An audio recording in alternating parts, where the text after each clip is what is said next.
sa pamayo kan mga bareta. Lampas 200,000 pesos na kantidad ning pigtutubudang shabu na kumpiskar sa Camarines Norte asin Albay. Sarong pastor, gadan kan pagbabadilon sa libman ng Camarines Sur. Bangkay ning sarong lalaki, nadukayan sa luwas ning sarong simbahan sa Daraga Albay. Babayi gadan kan pagsasaksakon kan sa iyang kalibin partner sa Camarines Sur. Asin, tulong barangay sa Catanduanes, drug cleared na.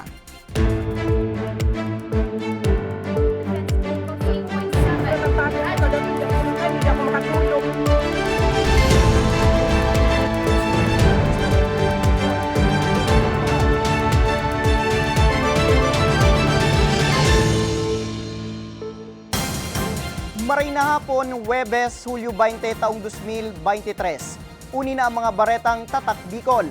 Madadaog man ang mga baretang ini sa 88.7 Radyo Ragon Catanduanes, asi 90.7 Radyo Ragon Legazpi.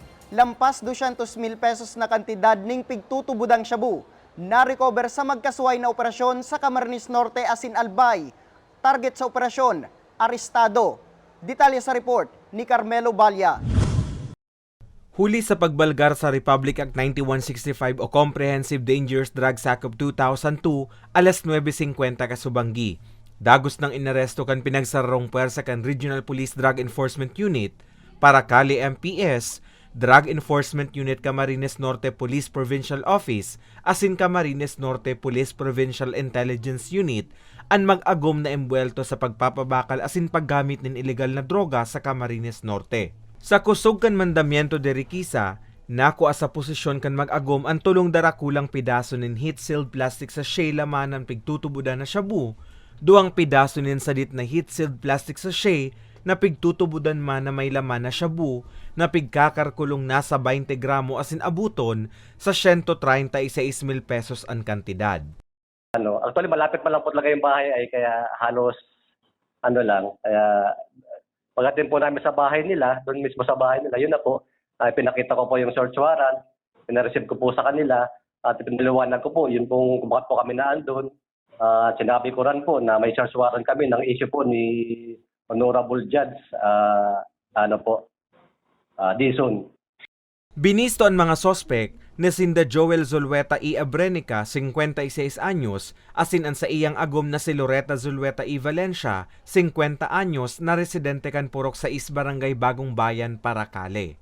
Ang pamilya po nito ay talagang sa monitor po ng ating kapulisan, hindi lang po ng kapulisan ng Paracale, pati po ng ibang ng provincial command ay talaga po monitored po sila na talagang nagbibinta po ng illegal drugs. At tulad po nung nasabi ko kanina, yung pong dalawang anak niya ay nahuli na rin po sa ibang lugar na same offense po, nagbibinta po sila ng illegal na droga. Yun nga po, kaya po nagsagawa po tayo ng pag-apply ng search warrant para mahuli po sila at ma-recover po yung mga itinatago pa nilang illegal drugs. Inina ni katulong dakulang kantidad ng drogang na-recover kan otoridad. Sa presente, nasa kustodiya na kan Paracali MPS ang mag-agum na sospek. Mientras tanto, sa probinsya nin Albay, arestado man sa ginibong bypass operation si Alfonso Aidalia y Malate kan Barangay Bunga, Legazpi City, huli man sa pagpapalakop nin illegal na droga, alas 10:30 kasuudmang aga. Poko mas o menos 10 gramo nin shabu na nagkakantidad 68,000 pesos ang na-recover kan pinagsararong puwersa kan PIDEA Regional Special Enforcement Team asin PIDEA Albay sa sospek. Para sa mga baretang Tatak Bicol, Carmelo Balya.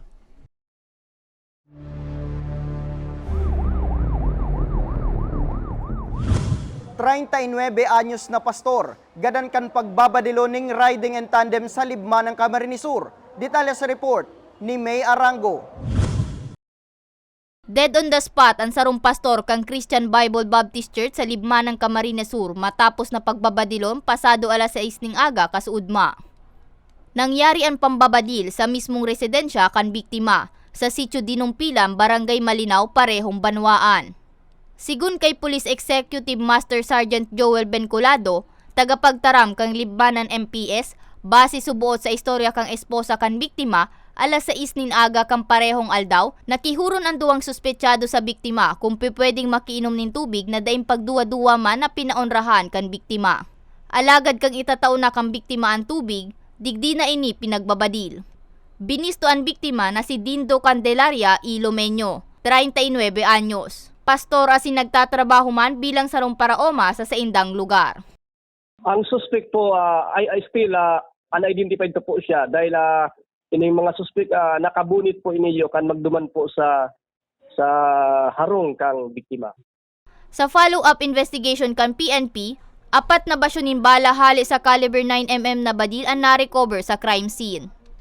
Manan po nangangapuda na konsisay man po ang igwang pagkaaram o nakahiling sa suspatsadong iniyo makipagtabangan po sa PNP para po sa re-resolbar po kang kaso. Sa presente padagos pa ang investigasyon kan pulisya sa kung ano ang motibo asin kung sisay ang kagibo kan pambabadil. Para sa mga baretang Tatak Bicol, May Arango. Bangkay ning sarong lalaki, nadukayan sa sarong simbahan sa Albay. Biktima, pigtutubudang inatake sa puso. Uyang report. Dainang buhay kang madukayan ang lalaking ini sa parking area kang Our Lady of the Gate Parish Church sa Barangay San Roque, Daraga Albay, alas 8 kasubong aga. Sa impormasyon gikan Daraga PNP, asin sa payag kang nakahiling, antes ang pangyayari. Enot na ining nahiling na naglalakaw sa bisinidad kang simbahan, pasiring sa gamit ng motorsiklo. Alagad bigla na sanang natumba. Nakahagad pa man subot akuder ang nakahiling sa pinagsasabing sarong opisyal sa nasabing barangay. Asin paratinda sa luwas kang simbahan sa opisina kang MDRRMO. Alagad dai na uminabot pang buhay sa Bicol Regional Hospital Medical Center or BRHMC ang lalaki. Sa inisyal na impormasyon, posibleng atake sa puso ang ikinagadang kang lalaki. Dai maning nahiling ang PNP na sinyalis ng foul play, asin ang lugad sa pandok ang lalaki, ang posibleng epekto kang pagkakatumba ka ini. Sulamenteng ang official receipt kang motorsiklo na nakangaran sa sarong Rosalie Siso, kang Zone 1 Ponglon, San Jose, Camarines Sur, ang nakuha sa motorsiklong subot gamit kang lalaki. Sa siisay man ang makakabisto sa bangkay, pwedeng mag-contact sa hotline number kang Daraga PNP o kaya magpadara ng mensahe sa saindang Facebook account. Para sa mga baretang Tatak Bicol, Nomer Corporal. Mientras tanto, sa kakalaugpasan ng bareta, nabistuhan na kang nabayang pamilya ang nasabing bangkay, asin pinagmaawot na daina pagpangaranan pa ang saindang kapamilya. Manager ning sarong pribadong kumpanya, gadan kan pagsasaksakon kan sa iyang ka-live-in partner sa Camarines Sur. Asin, tulong barangay sa Birak, drug cleared na.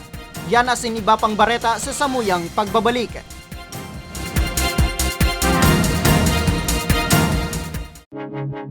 Tucked away in the province of Albay, known for its perfectly shaped Mayon volcano,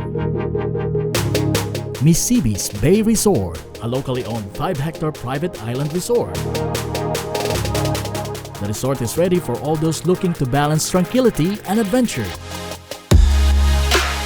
This tropical destination is where guests can either choose to relax under the palm trees or have an adventure under the sun. It features modern and luxurious rooms and villas, recreational facilities, and sophisticated services.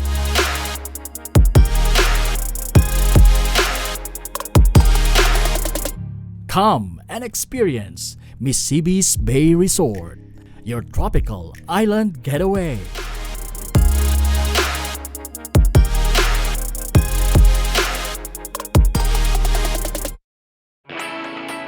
Naghahanap ka ba ng trabaho? Marunong ka bang mag-shoot ng video? Mag-edit? Magaling ka ba sa social media? Willing ka bang matuto? Graduate ng journalism o may alam na sa media? Apply na dahil naghahanap kami ng videographers para sa Camarines Norte, Sorsogon, Camarines Sur, Catanduanes at Masbate. Ipadala ang inyong resume sa actioncallcenter@gmail.com at maging pinakabagong miyembro ng aming team. Tara na! Apply na!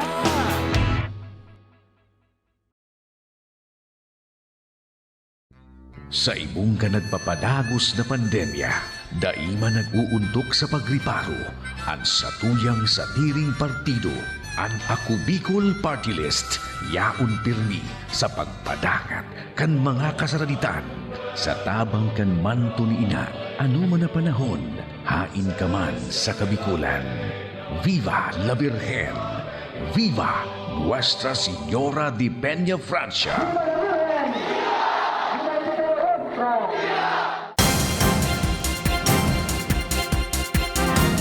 Nagbabalik ang Ako Bicol Online TV. Sarong manager ning sarong pribadong kumpanya, gadan kan pagsasaksakon, sospek, ka-live-in partner man sa nakan biktima. Ang bilog na detalye, ihahatod ni May Arango. Pinagsasaksak sundo sa Mautsan ang 27 na si Catherine Campa I. Pacheco kan Sitio Lourdes, Barangay Sagrada, Pili, Camarines Sur. Pasado alas 8 ning banggi kan nakaaging Lunes. Ang suspect mismong live-in partner man sana kaining si Daniel Ortega, 30 anyos. Sigun kay Corporal Froilan Joven, investigator kan Pili Municipal Police Station, nakipag-inuman ang biktima sa iyang mga katrabaho sa sarong tindahan. Haranesa sa indang residensya kan napaagi ang suspect. Asindigdi na nagkaigwan ng diskusyon na nauli sa pananaksak. Bali may mga eyewitness kami dyan, katrabaho manggiraray. Yan, nangyari yan, duman sa may parte kang CR, sa luwas kang CR. Makatapos ninda mag-ihi, and then ining suspect nga ni nagsunod duman sa kalibin niya, and then nagkaigwasin na ning dikit na conversation pa duman bago nag-abot duman sa pananaksak na ng ginibukan ni Daniel. Napag-araman, dati nang may daipagkakasinabutan ang suspect asin ang biktima. Sa impormasyon, tulos man na suminuko sa PNP ang suspect na nahampango niyan sa kasong murder. Selos ang pigtutukdong ugat taano tanagibukan suspect ang krimen. Siguro na sabi niya nga ni na dara lang siya duman sa sailing niya kaya garo tingiritan sa katong mga katrabaho, and then nagdiklom si sa iyang paghiling, nagibo niya itong nangyari na ito. Sarong aking lalaki ang nabayaan kang biktima na nasa pangataman na kan magurang kaini. Sa presente, nakapatente na ang bangkay kan biktima sa saindang residensya. Para sa mga baretang Tatak Bicol, May Arango. Tulong barangay sa Banwaan kan Birak, deklarado ng drug cleared. Nagbabalik si May Arango. Declaring the following barangays, Kalatagan Proper, Gugonsirangan, Rawis, from the municipality of Birac, Catanduanes as drug-cleared barangays. Drug-cleared na ang Barangay Kalatagan Proper, Barangay Gugunsirangan, asin Barangay Rawis sa Banwaan, Camvirac, Probinsya ng Catanduanes. Napagdesisyonan kang Regional Oversight Committee for Barangay Drug Clearing Program na dagos nang ideklarang drug-cleared ang nasambitan ng mga lugar. Kasuudma kang ginibo ang deklarasyon. Sa mismong opisina kang PDEA sa Barangay San Isidro Village, parehong Banwaan. Via Zoom ang naging aktibidad na pig-atendiran ni PDEA Regional Director asin Chairperson kang komitiba na si Edgar Jubay. May representante man gikan DOH, DILG, LGU Birac asin mga opisyal kang mga nasabing lugar. Sigun sa tagapagtaram kan Birac Municipal Police Station na si Police Staff Sergeant Renen de los Reyes, na kompleto kan tulong barangay ang gabos na rekisitos. Dahilan kan sa indang pagigi ng drug cleared ngunyan. Arog kang pagsumiter nin monthly report kang kada Barangay Anti-Drug Abuse Councils o BADAC. Asin iba pang pagpapatunay na mayo ng presensya nin illegal na droga sa saindang lugar. Dakulaw na porsyento ni lalo po sa sa functionality kang BADAC. Syempre may na-reflect po niya sa MADAC functionality, and syempre po pag apektado so functionality, apektado man ang kang state of good local governance sa kada munisipyo. Sa presente, anom na barangay pa sa Birac ang under observation pa asin apektado pa ning illegal na droga.